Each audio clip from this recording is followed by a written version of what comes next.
मिथुन राशि वालों, 1 नवंबर से बहुत बड़ा यू टर्न होने वाला है जो अचानक ही आपकी किस्मत की रूपरेखा को बदल करके रख देगा।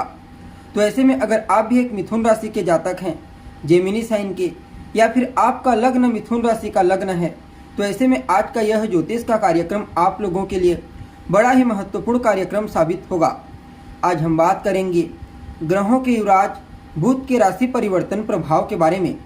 जी हाँ, युवराज बुध अपनी वर्तमान मित्र राशि तुला राशि को छोड़कर बीते 29 अक्टूबर 2024 की रात 9:28 पर अपने शत्रु सेनापति मंगल की साधारण जलीय राशि वृश्चिक राशि में ट्रांजिट कर चुके हैं और आने वाले 25 दिनों तक यहीं पर रहते हुए आपको प्रभावित करेंगे। फिर उसके पश्चात धनु राशि में इनका गोचर हो जाएगा।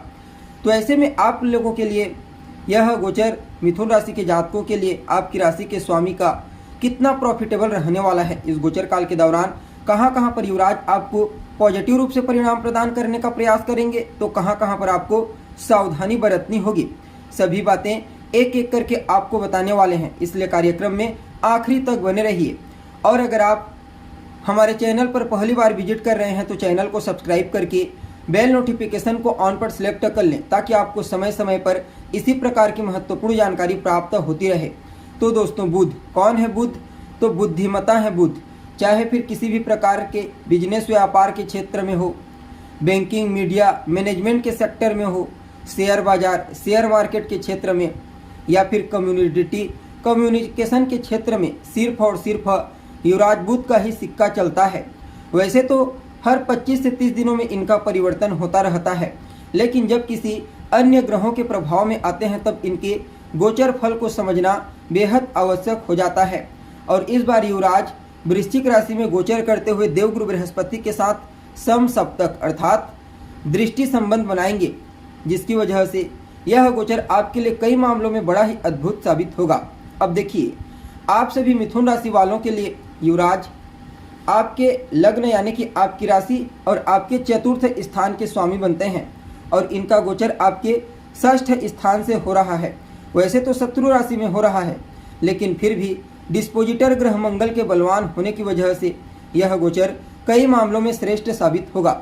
सबसे पहले तो इस गोचर काल के दरमियान आपको बृहस्पति और बुध रोग, रिपु और ऋण इन तीनों चीज़ों से बचाने का प्रयास करेंगे। जी हाँ, अगर आपको कोई स्वास्थ्य से संबंधित तकलीफ है तो वहाँ से बाहर निकालेंगे, चाहे कितनी भी पुरानी समस्या क्यों ना हो। इस महीने इस गोचर काल के दरमियान आपको उसका श्रेष्ठ परिणाम अवश्य देखने को मिलेगा। आपके ऊपर कोई कर्जा है, कोई लोन जिसके चलते आप परेशान हैं, तो देवगुरु बृहस्पति की कृपा से धन का आगमन युवराज के साथ मिलकर आपको प्रदान करवाएंगे, जिसके चलते आप अपने पुराने लोन को तो चुका पाएंगे ही पाएंगे, साथ ही साथ धन का संचयन किस प्रकार से करना है ये दोनों ग्रह इस गोचर काल के दरमियान मिलकर आपको समझा देंगे। बाकी देखा जाए तो इस समयावधि में आप अपने भौतिक सुख सुविधाओं की चाहत में, भूमि, भवन, मकान, वाहन इनसे संबंधित सुखों की चाहत में ज़बरदस्त एफर्ट लगाएंगे और आपको अपने मेहनत का भी परिणाम मिलेगा। बाकी सामाजिक क्षेत्र में आपका रुतबा बढ़ने वाला है, सामाजिक वैल्यू बढ़ेगी। राजनीति से जुड़े हुए हैं तो कहना ही नहीं, इस समयावधि में जनता का विशेष सपोर्ट आपको प्राप्त होगा। माता के साथ तालमेल बेहतर होंगे, माता के स्वास्थ्य में सुधार होगा। और वह सभी जातक जो लंबे समय से बेरोजगार हैं, खास करके गवर्नमेंट सेक्टर में कार्य करने के लिए प्रयत्नशील हैं, उन लोगों को भी षष्ठ स्थान में गोचर करते हुए युवराज श्रेष्ठ परिणाम प्रदान करने का प्रयास करेंगे।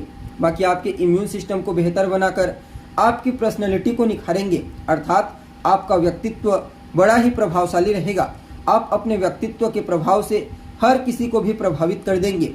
बाकी वह सभी जातक जो विदेश जाने के लिए प्रयत्नशील हैं, चाहे मुद्दा कोई भी हो, बिजनेस व्यापार करने के लिए जाना चाहते हैं, पढ़ाई लिखाई करने के लिए जाना चाहते हैं, या फिर घूमने फिरने के लिए जाना चाहते हैं, युवराज और देवगुरु बृहस्पति की कृपा से उन सभी लोगों को विदेश जाने का मौका इस गोचर काल के दौरान मिलेगा। भाग्य स्थान से केंद्र का कॉम्बिनेशन अर्थात चौथे 10वें का कॉम्बिनेशन बना रहे हैं, इसलिए इस समयावधि में यानी कि कल से लेकर के आने वाले 25 दिनों तक आप जितना ज़्यादा मेहनत करेंगे, संघर्ष करेंगे, एफर्ट लगाएंगे, उतना ही ज़्यादा भाग्य का साथ आपको मिलने लगेगा। और जब भाग्य का साथ आपको मिलने लगेगा तो निश्चित तौर पर आपकी तमाम प्रकार की अभिलाषाएं तो पूरी होंगी ही होंगी, साथ ही साथ आपकी जितने भी पेंडिंग पड़े हुए कार्य हैं, रुके हुए कार्य, उन कार्यों को भी पूरा करने में अहम भूमिका निभाएंगे। बाकी देखा जाए तो यह समय विशेष तौर पर आपके वरिष्ठजनों का, गुरुजनों का, पिता, बॉस, उच्च अधिकारियों का विशेष सपोर्ट दिलाने वाला है। यात्रा आपके लिए अच्छी रहेगी, चाहे आप बड़ी यात्रा करें या फिर छोटी यात्रा करें। साथ ही साथ आपके कम्युनिकेशन गैप को फुल फिलअप करके छोटे भाई बहनों को भी करियर में विशेष सफलता प्रदान करने का प्रयास करेंगे। कुल मिलाकर के देखा जाए तो आप सभी मिथुन राशि के जातकों के लिए आपकी राशि के स्वामी बुध का आपके 8वें स्थान से गोचर करना अच्छा रहेगा। रेशियो के दृष्टिकोण से बात की जाए तो यह समय लगभग 78% पॉजिटिव रहेगा, बाकी चुनौतीपूर्ण रहने वाला है।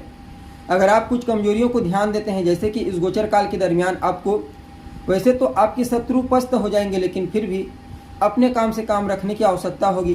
किसी दूसरे के कार्य में ना ही उलझे तो बेहतर होगा।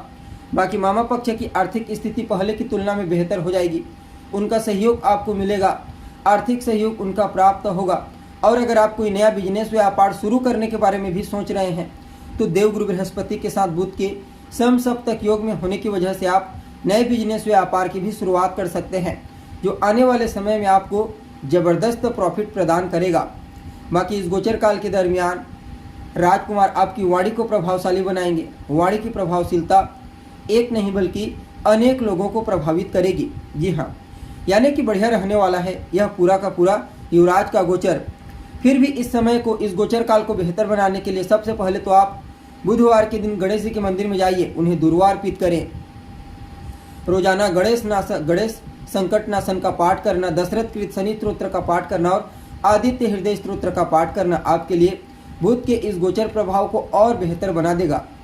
जी हाँ, तो दोस्तों अभी के लिए बस इतना ही। पुनः मुलाकात होगी एक नए और ताज़ा एपिसोड में। तब तक के लिए आप हमें इजाज़त दीजिए। नमस्कार।